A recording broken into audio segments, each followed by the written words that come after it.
Right. Well, you started to get into talking a little bit about some of the issues and things that you have to navigate and be aware of when living in London. So I thought we'd do a little game where we try and like get you, as someone who's lived in London and knows London, to sort of debunk some myths about, Okay. things that people assume when being told about what it might be like to live in London, and the truths as far as you know them, if you know what I mean. Cool. Yeah, no, definitely. So the first myth is London is a bit like a facade. Like, you know what I mean? Like, you can't connect to people. Everyone's too busy. It's hard to maintain social relationships. It feels like you're in a bit of like a movie. What do you think? I definitely get that. So because it is in a commuter city, a lot of the people will just be, it's weird, it is like you're a student, but you feel like a minority because the majority of the people around you are all in suits with their briefcases and they have their eyes set on just getting to work. So if you walk slow, you do not know. London is not the place for you. You must walk quick. It's so good because I think it was within the first few months of moving to London, my speed walking, at the start my calves would just burn every single day from how fast you have to walk with like the flow of traffic. But it was so good. Like I got so quick and I loved it. Oh, God. You've like built up muscle in your legs just from speed walking. Literally, just love it. And it was great. I would say you wouldn't really often get much conversation out of work people. Like if you're sitting on a tube, you just kind of stay silent. You don't really speak to many people. But student-wise, not at all. Like because so even though it's not a campus uni King's, they've got all of their different buildings. So you're hanging around with students basically all day when you're not out. Then when you like leave the building, then you're like, the big wide world, this is scary. But then like you're back home later with all your friends eating dinner. So to be fair, I get what you mean. Like it can seem like a movie because there are so many movie sets as well. Mm-hmm. It is a literal movie. So I was out at College Hall on my first year, and it is right opposite Senate House, and that is where they film. There'd be constant movie trailers, like film trailers. With the like people would live in them. Actors would live in the. And they'd be like opposite me. I'm like, I'm neighbours to an actor and an actress. It's mad. I was going to ask you if you'd ever been in like a background shot of a film. No, sadly not. Like, because they always barricade it off anyway. So I think they were filming like, I don't know, like Wonder Woman or something, like a superhero film was being filmed, and it was really weird because it was March and they put up this Christmas tree, and I'd seen it the day before and be like, why are they putting it up so early? The next day it was because they were filming a Christmas scene for the film, and it made a lot more sense. I was like, wow, like this place is really cool. It celebrates Christmas in March. But yeah, no. So yeah, sadly not. No, I haven't had my debut yet, but it's on the bucket list. I've got another year. Yeah, it's on the bucket list for sure. So in terms of that myth, maybe slightly true, but not a constant. Yeah. Okay. Yeah, it's not like you don't feel alone. You're not isolated, which is I'm good. happy with that.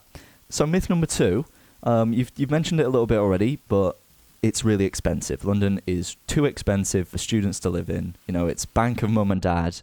It's selling a kidney on the black market. It's, taking out a mortgage or something. I don't know. Is that... Just to pay for rent, yeah.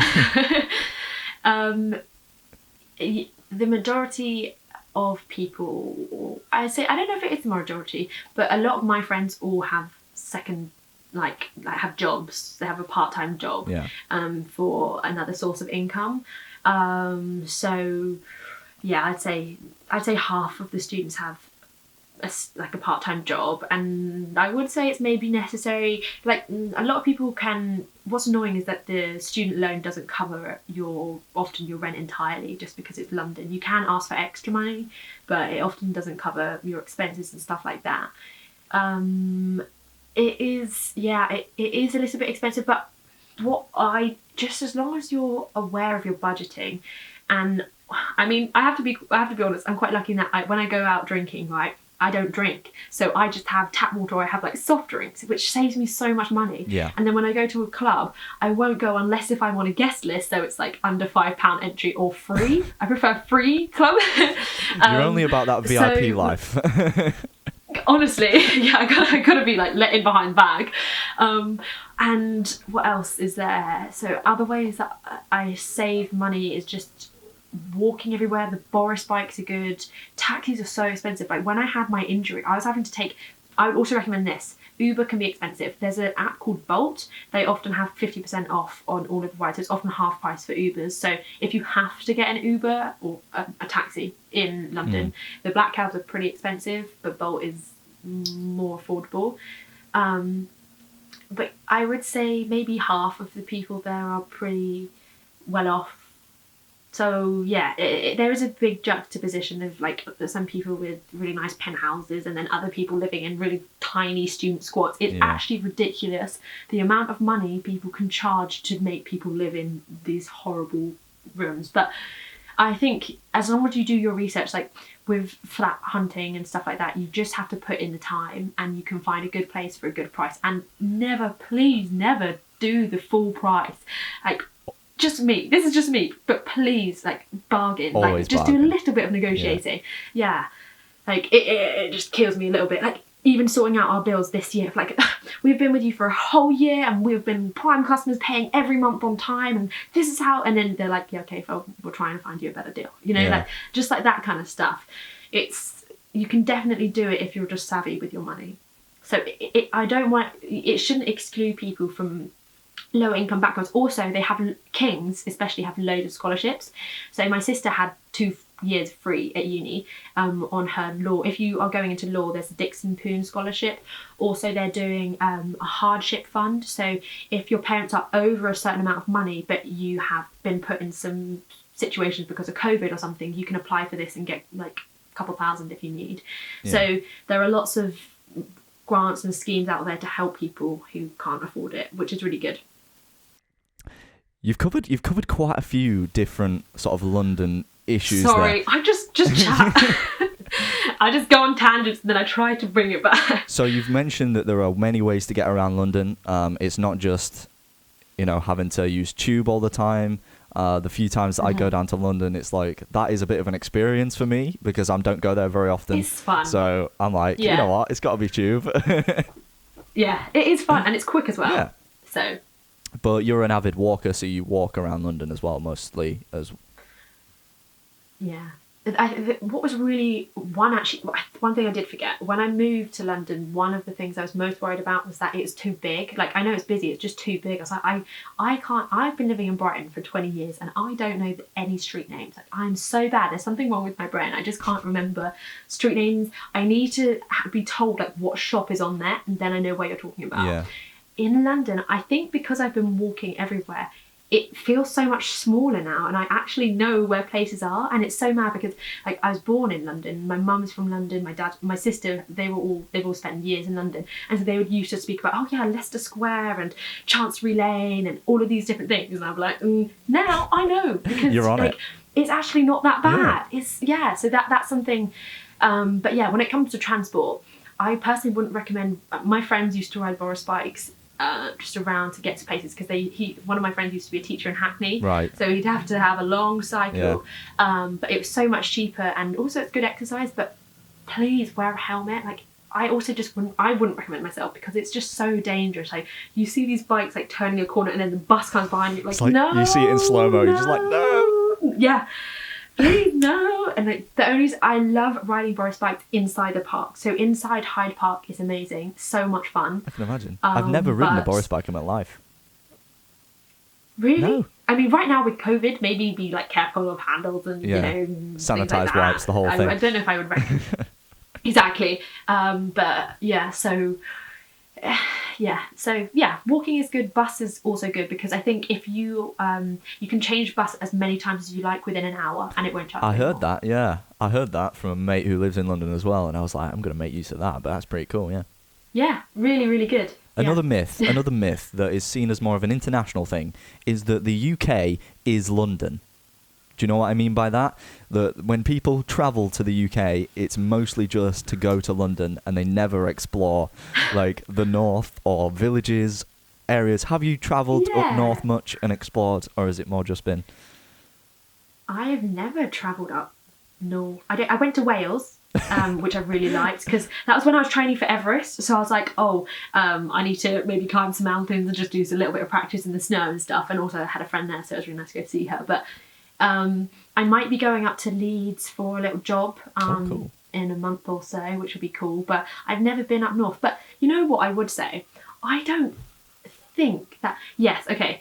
Most people do come into London because of that's where all the airports and stuff are. But the majority of people I find, when they come to the UK, they will go to places like the Cotswolds, to Oxford, to Bath. You know, where there's all the, like, Hogwarts vibe. Yeah, you know, where Harry it's like, Potter. I love Harry exactly. Potter. Like, I can understand the reason why they'd go there. Yeah. Yeah, no, yeah, definitely. But so I feel like some people do come to London. Some people, yeah, I say the majority would, but it's not. They wouldn't just stay in London. I feel like a lot of people do day trips. Like, Right. Okay. One of the last myths that I was gonna throw your way was the fact that in London, a lot of the food can be really bad. But I mean, because a lot of international people come into London and they experience British cuisine, and there are lots of different cultural foods in London, but the British cuisine specifically is seen as quite terrible. I did a bit of research because whenever I go to London, I like to experiment and try different things and food and things like that. And yeah, the different cultures. But in terms of British food in London, there's a very famous pie shop called Armant's Pie and Mash. I'm not sure if you've ever been there. It's like a world famous like pie shop. It's like where the pie was invented or something. I don't know. Probably not, but they do a really good pie. And it's like a really famous like working man's lunch in London, to go and eat a lunch at this pie shop, and you get pie and mash, and it's like classic. But a part of the meal that they do is something called jellied eel, which is literal pieces of eel chopped up and then like suspended in jelly, and it looks disgusting, but it's like jelly like jelly, but just doesn't taste of anything, and it's just clear, and it's just got it right. and there's Lovely. eel in it. Is that really English cuisine? I wouldn't be surprised putting eel in jelly. Like, that doesn't sound like a very... Oh, God. I don't know. Like, it just doesn't sound very nice. But maybe I've never tried it, so I can't say anything. But what would you say about the sort of food options in London, in terms of whether it's awful or whether it's great? Like you said, London is really cultural. So I don't know. I know. So in first year, I was saying that my accommodation was catered, and a lot of my friends were French. Oh, wow. And I feel like French people have very high standards for certain things, especially breads and like pastries of any kind. So we used to have soup, and there'd always be this free loaf of bread, or for breakfast they would have croissants and things like that. But for these French people, they were like, "What is this? Not a croissant!" Like, they were like, "There's no butter in here." They were just like ripping it apart, like, "Look, it's getting so angry dry." at the And I was bread. like, "Yeah." It was, but like, fair enough. I mean, it wasn't great, but like, also because it was catered, I felt like it was some form of free food, so I just eat it anyway. But like, it was really funny. They'd be like, "No, we are going to go and get our French stuff from Paul," or something like that. And like, fair enough. Like, when you come from such a high standard, I feel like it must really kind of crush the soul. You've got to lower go yourselves to the UK food standard. Fake croissants. Definitely. Like, yeah, but what is nice is that there are loads of restaurants and things like that, and they don't all have to be really expensive either. There's a really nice Greek place around the corner from our campus that I like. English food wise, what is it? Fish and chips. The classic, I love a bit of fish and chips. But that's also You're because from Brighton. I'm from Brighton as well, so we have that a lot here. So what else? To be fair, I'm not the best, because again, to stick within my budget, I buy my weekly food, and I might go out maybe once or twice a week max. And I go out with my dad, of course, for dinner, and then he can pick a nice place, and then it's not often English. Sometimes it is, and like, my dad loves a good pie. Like, who doesn't love? Like, it is like pie, mash, gravy, that kind of thing. Bangers and mash, just with like a little bit of herb, sprinkled on top, and it's very nice. But like, exactly. I wouldn't say the food is... I feel just because there's so much variety, I would almost say that, like, there's the whole Chinatown. Like, it's brilliant. Like, there's so much. There's like the dim sum and stuff. I would say it's actually pretty good. But that's because I don't... Yeah.